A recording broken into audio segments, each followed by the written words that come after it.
Praise the lord. యేసుక్రీస్తు నామపేట మీ అందరికీ శుభములు. చిన్న ప్రార్థన చేసుకుని దేవుడి యొక్క వాక్యం విందామా? పరిశుద్ధుడైన దేవ, ప్రియ పరలోకపు తండ్రి, మీ బంగారు పాదములకు స్తోత్రం నాయన.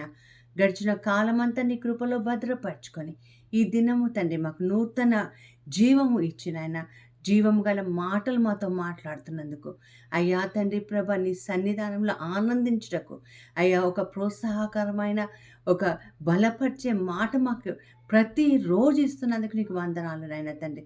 నువ్వు మాట్లాడుతుండగా వినగలిగిన చెవులు మాకు దయచేయమని, వాక్యానుసారంగా జీవించే కృపను దయచేయమని యేసు అతి పరిశుద్ధమైన నామ పేట అడిగి వేడుకొంచున్నాము తండ్రి. Amen, amen, amen. పిల్లరా, మామూలుగా ఎవరైనా మరి దేశానికో, ప్రపంచానికో, లేదా మన కుటుంబానికో ఏదైనా ఒక గొప్ప ది సాధించారనుకోండి. ఉదాహరణకి ఏదైనా షీల్డ్ సాధించారనుకోండి, ఒక గొప్ప పేరు అనుకోండి. ఆ దేశాల వాళ్ళు మరి ఆ షీల్డ్ తీసుకొచ్చిన తర్వాత, ఉదాహరణకి వరల్డ్ కప్ మన క్రికెట్ వాళ్ళు సాధించినప్పుడు ఆ షీల్డ్ తీసుకొని మరి మన ప్రధానమంత్రి దగ్గరికి వెళ్ళినప్పుడు ఆయన కూడా కొన్ని బహుమానాలు ప్రకటించాడు. మీరు ఇంత చేశారు, దేశాన్ని పేరు ఇంత గర్వించదగినగా మీరు చేశారు కాబట్టి ఇదిగో భారతదేశం తరపున, మరి భారత ప్రభుత్వం తరపున మీకు ఈ రివార్డ్ ఇస్తున్నాము అని బహుమానాలు ప్రకటించారు. అదేవిధంగా ఇంటిలో వాళ్ళు కూడా మన కుటుంబాన్ని పేరు నిలబెట్టినప్పుడు ఇదిగో ఈ పేరు మాకు నిలబెట్టారు కాబట్టి బహుమానాలు, రివార్డులు ప్రకటిస్తూ ఉంటారు కదండి. చాలామందికి అది ఇష్టము, చేస్తూనే ఉంటారు. చిన్న స్థాయిలో చిన్నగా, పెద్ద స్థాయిలో పెద్దగా చేస్తూ ఉంటారు. అలాగే మరి బార్డర్స్లో మరి సైనికులు పోరాడి వాళ్ళ ప్రాణాలు వదిలేసినప్పుడు వాళ్ళకు వచ్చే బెనిఫిట్సే కాకుండా మరి ప్రభుత్వం వారు కూడా వాళ్ళకి ఏదో ఒక భూమినో, లేకపోతే ఇల్లు, స్థలమో ఏదో ఒకటి ఇచ్చి ఒక రివార్డు ప్రకటిస్తూ ఉంటారు. అలాగే క్రైస్తవ జీవితంలో కూడా మన దేవుడు మన పనికి ఒక రివార్డ్ ప్రకటిస్తున్నాడు, అంటే బహుమానం ఇస్తున్నాడు అనమాట.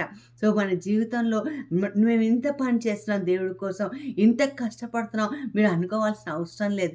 బైబిల్ చెప్తున్న కొన్ని మాటలు ఈరోజు వినడానికి జ్ఞాపకం చేసుకుందామండి. ఇర్మియా గ్రంథం 31వ అధ్యాయం 16-17 వచనాల్లో, ఏడవక ఊరుకొనుము, కన్నీటి విడుచుట మానము, నీ క్రియ సఫలము జరుగును, నీ పనికి నీకు బహుమానం దొరుకుతుందని ఇక్కడ రాయబడి ఉంది. మరి అంతేకాకుండా 2వ దినవృత్తాంతాల గ్రంథం మరి 15వ అధ్యాయం 7వ వచనంలో, కాగా మీరు బలహీనులు కాక ధైర్యం వహించుడి, మీ కార్యమునకు సఫలం వస్తుంది, మీ కార్యానికి బహుమానం రాబోతుందని ఇక్కడ పరిశుద్ధ గ్రంథంలో రాయబడి ఉంది. మరి ఈ బహుమానాలు దేవుడి నుండి మనం పొందుకోవాలంటే మరి మనం ఏం చేయాలి? దేనికి మన బహుమానాలు పొందుకుంటాం? ఈరోజు మనం కొన్ని ప్రశ్నించుకుందాం. మన పనులేంటి, దానికి తగిన రివార్డ్ ఏంటో ఇది నేర్చుకోవడానికి ప్రయత్నం చేద్దాం.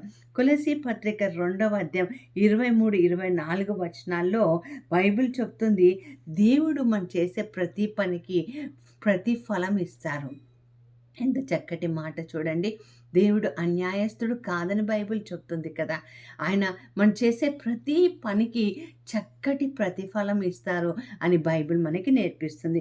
అలాగే ఎఫెసీ పత్రిక 9:10లో ఆయన ఏం చెప్తాడంటే, ఇదిగో మీరు చేసే పనులకి నేను మీకు రివార్డ్ ఇస్తున్నాను అని ఆయన చెప్తూ ఉంటారు. మనం ఇంకా చూసినట్టంటే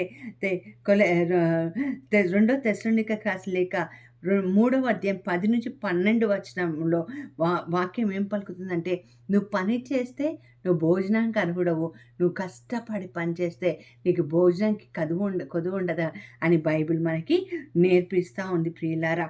అయితే సామెతల గ్రంథం 14:23లో కూడా మీ కష్టంకి పడినప్పుడు దానికి తగిన ఫలాన్ని మీరు పొందుకుంటారని బైబిల్ మనకి నేర్పిస్తున్నారు. హెబ్రీ పత్రిక 6వ అధ్యాయం 10వ వచనం నాకు చాలా ఈరోజు నచ్చిన మాట ఏంటంటే, మీరు చేసిన కార్యములు మీరు పరిశుద్ధులకు ఉపచారం చేసి ఇంకా చేస్తూనే ఉండటము చూస్తున్న దేవుడు అన్యాయస్తుడు కాదు. మీరు చేసిన ప్రతి దానికి ఆయన ప్రతిఫలం ఇస్తారు. సేవకులను ఆదరించి ఉన్నారేమో, సేవకుల కోసం ప్రార్థన చేసి ఉన్నారేమో, సేవకులు ఒక్కొక్కసారి జారి పడిపోతున్నప్పుడు లేదా కొన్ని బలహీనతలు పడిపోతున్నప్పుడు వాళ్ళ కోసం నిలబడ్డారేమో. దేవుడు అవన్నీ చూస్తున్నాడు. మీకు అన్యాయస్తుడు కాదు, ఖచ్చితంగా ఆయన బహుమానం ఇస్తాడని ఈరోజు దేవుడు మనతో మాట్లాడుతూ ఉన్నాడు ప్రియులారా. ఆయన ఏం చెప్తున్నాడంటే, ఇదిగోండి మీరు వారికి చేసిన ప్రతి దానికి ప్రతిఫలం ఇస్తాను. అంతేకాకుండా 1 కొరింథీ పత్రిక 3:8 అంటాడంటే, నాటువాడును నీళ్లు పోయినవాడు ఇద్దరు ఒకడే, ప్రతివాడు తాను చేసిన కష్టం కొలది జీతము పొందును. చూడండి, ఒకళ్ళు నాటు వేస్తే ఒకళ్ళు నీరు పోస్తూ ఉంటారు. నాటిన వాడికి మరి నీరు పోసిన వారికి వారి క్రియలు చొప్పున చక్కటి బహుమానాలు దేవుడు ఇస్తాడని మనకు నేర్చుకున్నాం. మరి ఈ భూలోకంలోనే బహుమానాల, మనం ఉన్నంత వరకు బహుమానాల. మీకు సత్యమైన మాట చెప్పన, చాలా ఆనందించే మాట చెప్పన. ప్రకటన గ్రంథం 14:13 ఏమంటుందంటే, మీరు మరణించిన తర్వాత మీ కార్యాలు ఇంకా పనిచేస్తూనే ఉంటాయి. హల్లెలూయా! ఎంత రివార్డ్ ఇస్తున్నారో చూడండి. మనుషులు మర్చిపోతారు కదా, కానీ దేవుడు మర్చిపోడు. ఆయన మనం మరణించిన తర్వాత కూడా మనం చేసిన పనులు ఇంకా కొనసాగుతూనే ఉంటాయి. చూడండి, చక్కటి సహోదరు కాముంది, ఆమె పేరు మదర్ తెరేసా. ఆమె ప్రభునందు నిద్రించిన తర్వాత కూడా ఆమె సంస్థ నుంచి తాను ఏదైతే దేవుడి సన్నిధిలో ప్రారంభించిన ప్రతి మంచి పని, వృద్ధాశ్రయం కావచ్చు, అనాథాశ్రయం కావచ్చు, మరి ఏదైనా కావచ్చు, అది ఇంకా కొనసాగుతూనే ఉందండి. ఎంత గొప్పటి బహుమానాన్ని దేవుడు ఆమెకి ఇచ్చాడో చూడండి. మరి ఈ బహుమానాలు కావాలంటే మనకు కొన్ని కిరీటాలు కావాలి కదా. మనకి కిరీటాలు అంటే చాలా ఇష్టం కదండి. మరి ఈరోజు ఏ కిరీటాలు బహుమానంగా దేవుడు ఇస్తున్నాడో మనం నేర్చుకుందాం. కడ వరకు నువ్వు నమ్మకంగా ఉంటే మరి యాకోబు పత్రిక 1:12 జీవ కిరీటం దేవుడిస్తానంటున్నాడు. ప్రకటన గ్రంథం 2:10 కూడా అంటాడు, నమ్మకంగా శ్రమల మధ్యలో నువ్వు నమ్మకంగా ఉండు, నీకు జీవ కిరీటం ఇస్తానని చెప్తున్నాడు. అలాగే 1 పేతురు 5:4 అంటున్నాడు, మహిమా కిరీటం ఇస్తాడు. ఈరోజు మహిమ లేదు, పరువు లేదు అని ఒక మూల కూర్చొని ఉన్నావా? నేను ఒక దైవ సేవకురాలకు ఒక వాక్యం బోధించే బిడ్డగా చెప్తున్నాను. మీకు దేవుడు మహిమా కిరీటంతో అలంకరించబోతున్నాడు. నీ జీవితం ద్వారా దేవుడి యొక్క మహిమ అధికంగా పొందుతాడు. దేవుడే మహిమ పొందుతాడు నా జీవితం ద్వారా.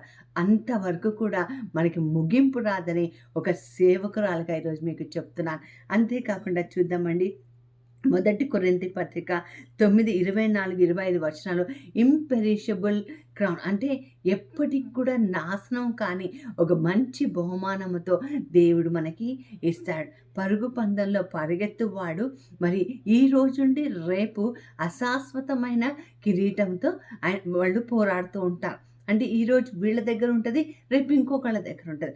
కానీ దేవుడు మనకి ఎప్పటికీ నాశనం కానీ శాశ్వతమైన కిరీటంతో ఆయన మనల్ని అలంకరించబోతున్నాడు. There is reward for everything you do. There is a reward for every work you do. అది సత్యం మనం నేర్చుకోవాలి. అంతేకాకుండా 2 తిమోతి 4:8 వాక్యం పలుకుతుంది, నువ్వు మంచిగా పరిశుద్ధంగా పవిత్రంగా జీవిస్తే, మాటల్లో చూపుల్లో ఆలోచనలో కూడా పవిత్రంగా జీవిస్తే నీకు ఒక కిరీటం ఉంటుంది. అదేంటో తెలుసా? నీతి కిరీటం. నీతివంతుడైన దేవుడు నిన్ను నీతి కిరీటంతో అలంకరిస్తాడు. ఎంత గొప్ప దేవుడు కదండి. క్రౌన్ ఆఫ్ రైచియస్నెస్, అది ఎంత చక్కటి బహుమానం అండి. దేవుడు మన జీవితాన్ని అంతా చూసి మనకి ఇస్తున్న బహుమానాలు మరి పొందుకోవడానికి మనం పరిగెత్తుదామా? అలాగే 1 తెస్సలోనికైకి రాసిన 3వ అధ్యాయం 19-20 ఆయన ఏమంటున్నాడంటే, ఆనంద కిరీటం. ఈ లోకంలో ఎవరు మనల్ని ఆనందపరచరేమో.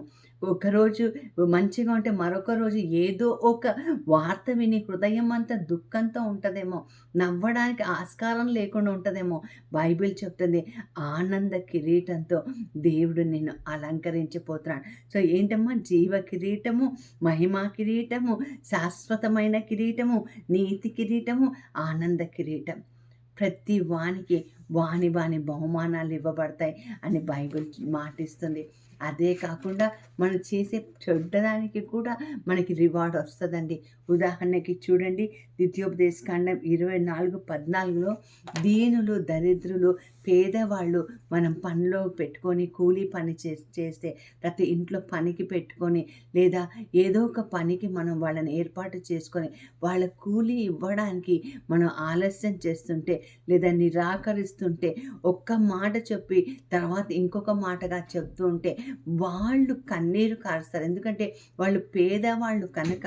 బైబిల్ చెప్తున్న మాట ఏంటంటే వాళ్ళు పేదవాళ్ళు కనుక వాళ్ళు ఆ దుఃఖంలో ఉంటారు. వాళ్ళు ఆ డబ్బుని ఆశపడతారు కాబట్టి వాళ్ళు ఏడుపుని మరి దేవుడికి మొరపెట్టుకున్నప్పుడు అది మన జీవితంలో పాపంగా ఎంచబడుతుంది.